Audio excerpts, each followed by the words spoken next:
안녕하십니까. 보물사냥꾼 채널의 송재영입니다. 오늘은 특별한 의미가 있어가지고 한국 MCN 협회라는 곳이 있습니다. 여기서 최근에 이제 클린 캠페인을 하기로 결의를 했어요. 취지는 저희가 유튜브라든가 틱톡이라든가 이런 매체에서 활동하는 분들을 저희는 크리에이터라고 하는데, 이런 분들이 활동을 많이 하면서 의외로 허위 과장 광고, 가짜 뉴스 이런 것들이 너무 많이 범람하기 때문에 스스로가 선한 영향력을 넓히자, 이런 취지에서 이제 클린 캠페인을 시작을 했습니다. 오늘 이제 저희 보물사냥꾼 채널에서는 그 중에서도 가짜 뉴스에 관해서 이야기를 해보고, 또 코로나19가 지금 심각한데 그 부분에 대해서도 이야기해보는 시간을 갖기 위해서 컨텐츠를 만들겠습니다. 김 변호사의 허변입니다. 네, 안녕하세요. 김 변호사의 김변입니다.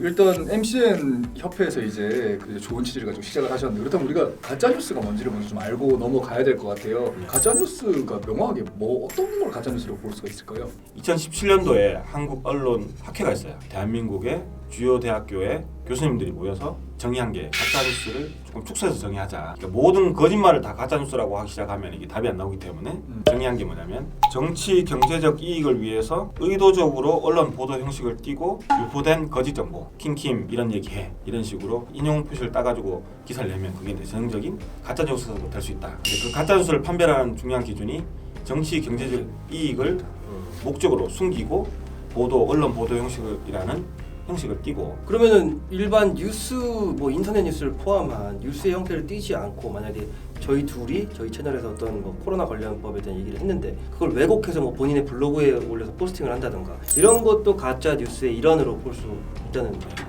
좁은 의미에서는 가짜 뉴스는 아닌데, 근데 이제 1인 미디어가 됐잖아요. 미디어라는 매체에 1인 미디어를 넣으면 넓은 의미에서 가짜 뉴스가 맞는 거죠. 그럼 그 가짜 뉴스의 정의는 특정 집단의 특정한 이익을 위해 가지고 언론 매체를 통해서 이제 유포하는 그 거짓된 정보라는 이야기인데, 결국 이거는 그러면 누가 이걸 계속해서 생산을 하는 거면서 또 이걸 또 누가 이걸 지속적으로 만들어가고?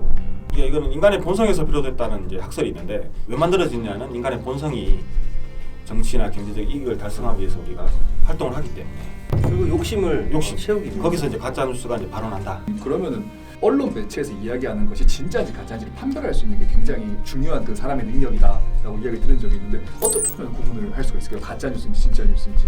통상적으로 언론 전공하는 사람들이 얘기하는 거는 똑똑해져야 된다. 그 중에 하나의 팁이 숫자를 잘 볼 수 있어야 돼요. 숫자는 거짓말을 하지 않습니다. 그러나 거짓말쟁이는 숫자를 잘 이용해요. 다시 말하면 여러분들이 숫자를 잘 해석하고 그거를 잘 이해할 수 있는 능력을 길러야 돼요. 두 번째는 그 사람의 의도, 체크를 한번 스스로 해봐야 된다.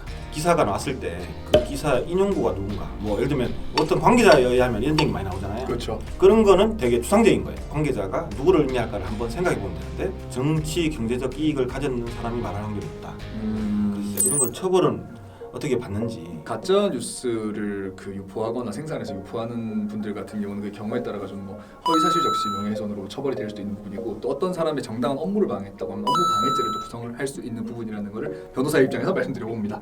그리고 지금 아까 김 변호사님 말씀하신 가짜 뉴스를 처벌하는 그 법률들이 적용될 수 있잖아요. 그렇죠. 업무 방해도 될 수 있고 허위사실 유포에 의한 명예훼손도 될 수 있는데, 그 처벌하는 실무 예를 찾아보기 굉장히 어렵습니다. 이제 부득이하게 사실 확인을 하다 보니까 착오를 할 수 있었다고 인정되면 그 가벌성을 면책시켜주는 경우도 있고, 어느 정도는 좀 이 정화를 시킬 수 있는 공신력 있는 좀 기관도 있어야 되지 않을까. 말씀하신 그 장치가 있긴 해요. 우리나라의 방통이라든가 언론 중재위원회 같은 데서, 야, 너 명확한 5번에 정정 게시해. 그래서 정정 보도를 공고하기도 하고, 그걸 지키지 않았을 때는 과태료를 물기도 하고, 다양한 장치들이 있습니다만은 지금은 그걸 벗어난 거예요. 왜냐하면 예전에는 방통이나 중재위에서 관리해야 될 때가 KBS, MBC 몇 개 안 된 거예요. 근데 지금은 10만 유튜브만 해도 1000명이 넘기 때문에, 저는 가짜뉴스를 없애는 큰 방법이 돈을 안 주게 하는 방법이고, 그 광고가 안 붙게 하려면 이렇게 신고 제도라든가 조금 더 보다 적극적인 활동을 통해서 돈을 못 벌게 하면 가짜뉴스는 사라진다. 다음으로 넘어가서 코로나 관련해서 잠깐, 저희 협회가 이번에 대국민 응원 메시지를 내게 된 큰 이유가 코로나19로 지금 많은 분들이 힘들어하고 계시기 때문에, 지금 코로나 관련해서 지금 상황이 어떠냐, 좋은 사이트들이 있습니다. 우한바이러스.kr이라는 사이트에 보면 코로나 실시간 상황판이 나와요. 지금 전 세계적으로 이 시간 현재 3월 10일 오후 4시 확진자가 11만 명, 사망자가 4,000명, 완치된 사람이 6만 4,000명 이렇게 나와요. 거기 다 자세히 나오더라고요. 보시면 좋겠다 생각이. 그러니까 코로나 3법이라는 것도 제가 뉴스를 통해서 들었는데, 이런 거가 어떤 법인지, 이걸 안 지키면 어떤 처벌을 내가 받을 수 있는지. 그 이제 사실 코로나 3법이라고 해서 의료법, 감염병 예방관리법, 그리고 검역법 여기 있는데 용어가 어렵죠. 네. 이게 사실 코로나 3법이라고 한다기보다 정확히는 그 전염병 관련 3법이라고 해야 그렇죠. 되는 거죠. 맞죠. 얼마 전에 국회가 이 관련 법안을 급하게 개정을 했고 이거는 굉장히 올바른 방향의 개정이 됐어요. 검사 거부자에 대한 처벌이 300만 원 이하의 벌금으로 규정이 돼 있고요. 질병이 감염됐다고 의심되는 환자가 자가격리나 입원 조치를 무시하고 그 이탈한다. 1년 이하의 징역 또는 1천만 원 이하의 벌금에 해당이 되는데 사실은 이 사회적 파급력으로 봤을 때 이 형량이 전 낮다고 봅니다. 국가가 이제 1급 전염병으로 지정을 한 지금 코로나 바이러스 같은 경우거든요. 그런 경우에 특정 물품, 이제 보건복지부에서 공표를 해요. 그게 마스크, 손세정제 등등이겠죠. 그거를 이제 이런 긴급한 상황에서 국외로 수출하거나 하는 거를 이제 제도적으로 법률로 막아놨고 그걸 위반할 경우에는 형량 셉니다. 5년 이하의 징역 또는 5천만 원 이하의 벌금입니다. 오늘 어쨌든 취지는 우리 협회에서 나온 클린 캠페인 때문에 제가 이제 네. 영상을 만들려고 하다 보니 법률적인 부분도 있을 것 같고 아무래도 제가 초보 크리에이터다 보니까 또 전문 크리에이터 분들 모시고 찍어봤는데 바쁜 시간에 같이 방송에 참여해 주셔서 감사드리고 마지막으로 하실 말씀 MCN 협회 차원에서 이렇게 하는 건데 기존에 있는 미디어 체계와는 이제 다른 세상이잖아요.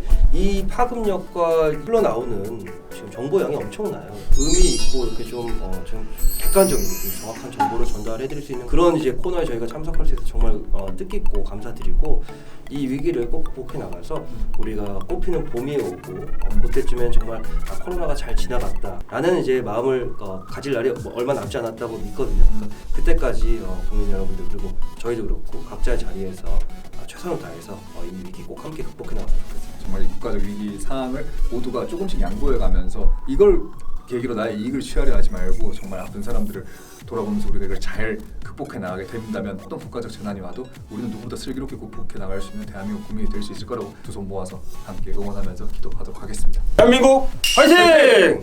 네.